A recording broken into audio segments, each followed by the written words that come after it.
Pinangalanan na ang 12 senatorial candidates na pambato ng administrasyon para sa 2025 midterm elections. Mismo si Pangulong Bongbong Marcos ang nagpakilala sa kanila. Kabilang dyan ang dalawang nakalaban pa nga ni PBBM sa presidential elections na sina dating Senador Manny Pacquiao at Ping Lacson. Pati ang running mate ni Lacson na si dating Senate President Tito Soto. Pasok din sa senatorial lineup ng administrasyon ang mga kongresistang sina Las Piñas Representative Camille Villar at ACT-CIS Party List Representative Erwin Tulfo na nagna-number 1 sa ilang senatorial survey. Sasabak na rin sa pagkasenador sina Makati City Mayor Abby Binay at DILG Secretary Ben-Hur Abalos.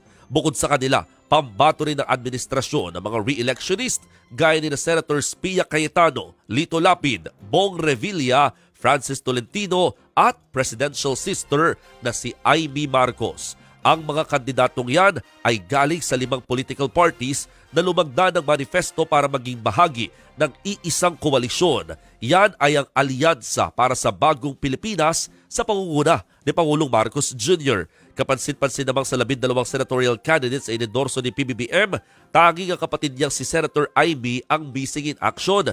Biro ng Pangulo, busy nang nangangampanya ang kapatid.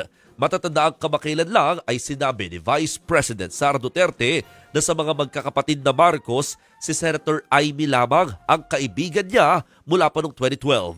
Pero hindi naman daw issue sa kampanya mga Duterte. Kahit nga pagsasama sa koalisyon ng mga pangalang Binay at Cayetano na naging mainit nito lamang mga nakaraang buwan dahil sa alitan tungkol sa paglilipat ng Embo Barangay sa Taguig ng mga Cayetano mula sa Makati ng mga Binay, hindi rin daw issue.